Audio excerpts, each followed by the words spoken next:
Hello students, welcome back to our channel Software Institute. In today's class, we are going to cover about classification of softwares. Software के classification किस basis पर होती है, क्या इसके main parts हैं, उनको हम डिस्कस कर रहे हैं. Software is a set of instructions. अब सॉफ्टवेयर क्या है? एक सेट ऑफ इंस्ट्रक्शंस है, programs and data that tell a computer what to do, जो कि कंप्यूटर को बता रहा है कि उसको क्या काम करना है. Just like hardware refers to the physical components of a computer, software refers to the digital components. जैसे कि hardware, हम hardware components देखते हैं, कीबोर्ड, माउस, इनको हम टच कर सकते हैं. बट जो सॉफ्टवेयर हैं वो क्या है? वो डिजिटल कंपोनेंट्स हैं हमारे कंप्यूटर के अंदर के. Software can be broadly classified into two main categories. जो सॉफ्टवेयर हैं वो क्लासिफाई हो सकते हैं दो मेन कैटेगरीज पर. First one is the system software and the next one, second one is the application software. System and application software. Let's explore each type in detail along with some types and examples. अब system software के अंदर ही बहुत सारे parts होते हैं, application software के अंदर भी मैनी पार्ट्स होते हैं, तो उनको हम डिस्कस करते हैं one by one. System software के अंदर आते हैं operating system, OS and device drivers. Yes, system software. System software acts as the bridge between the computer hardware and the user. अब जो कंप्यूटर की जो हार्डवेयर कंपोनेंट्स है और जो उसका यूजर है, उनके बीच का जो गैप है, उनके बीच का जो गैप है, जो ब्रिज है, वो मैनेज कर रहा है कौन? System software. It controls, manage and supports the basic operations of a computer. ये मैनेज कर रहा है, कंट्रोल कर रहा है और सपोर्ट कर रहा है किसको? जो बेसिक ऑपरेशंस है, जो कंप्यूटर परफॉर्म करता है, उनको मैनेज कर रहा है.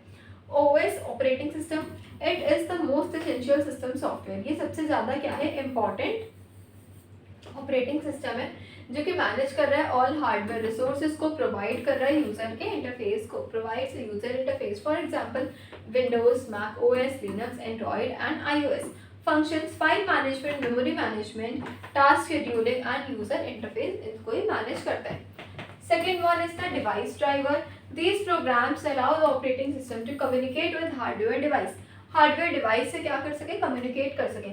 Each hardware device needs its own driver to function properly. अब हर एक हार्डवेयर की डिवाइस को अपना एक खुद का ड्राइवर चाहिए होता है ताकि वो फंक्शन कर सके प्रॉपरली. अब ये जो ड्राइवर है ये हमें कहाँ से दिखेगा? जब आप अपने सिस्टम में कंट्रोल पैनल पे जाएंगे तो वहाँ पर आपको सेटिंग्स में जाकर ड्राइवर्स दिख जाएंगे.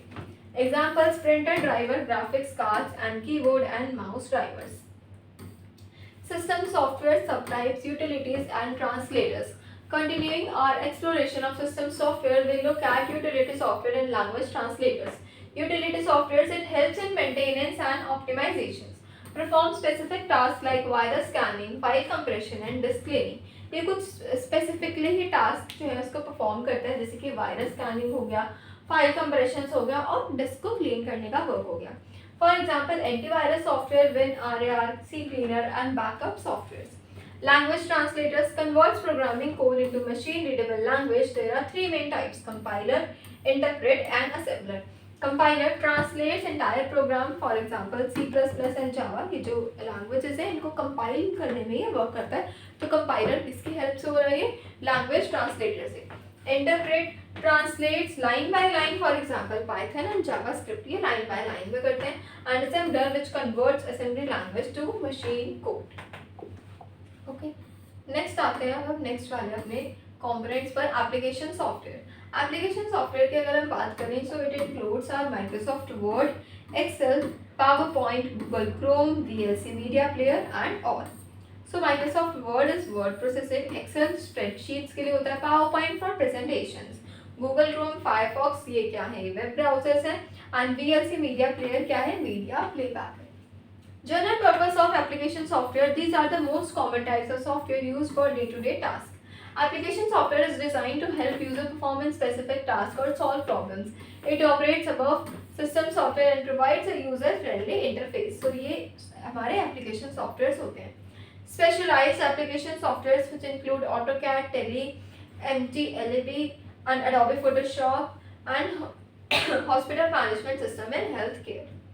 Application software subtypes पर अगर हम बात करें तो यहाँ पर custom, web and mobile हमें given है. Application software extend to highly specific accessible forms catering to unique organizational needs and ubiquitous digital access, custom software, web application and mobile application. Custom software design and develop for a specific organisation और purpose. ये किसके लिए होता है? ये design किया गया, develop किया है फॉर अ स्पेसिफिक ऑर्गेनाइजेशन या फिर स्पेसिफिक पर्पस के लिए। Web application, application that run in a web browser using the internet. Internet का यूज होते हुए अगर कोई भी एप्लीकेशन वेब ऑनलाइन वेब पर रन हो रही है तो उसको हम बोलेंगे web application. Mobile application design to run on the smartphone and tablets. तो मोबाइल एप्लीकेशन होती हैं जो सिर्फ हमारे टैबलेट्स और मोबाइल फोन में ही रन होंगी। Other software classification are freeware and shareware. Beyond the main categories, softwares can also be classified by its distribution and licensing models. Software that is available for free but copyrighted. Free में available है but copyright इसमें आता है. For example, these सारे क्या है? Softwares हैं. Then shareware की अगर बात करें तो software that is available for trial use की है. Trial use के लिए हमें given होते हैं. Okay. So ये था हमारा पूरा this is all about our today's session, today's class कि कौन कौन से सिस्टम, कौन कौन से सॉफ्टवेयर्स होते हैं, क्लासिफिकेशन क्या है, टाइप्स क्या हैं। सो इसी तरीके की मोर इंटरेस्टिंग वीडियोस के लिए बने रहिए चैनल पर। Thank you so much for watching.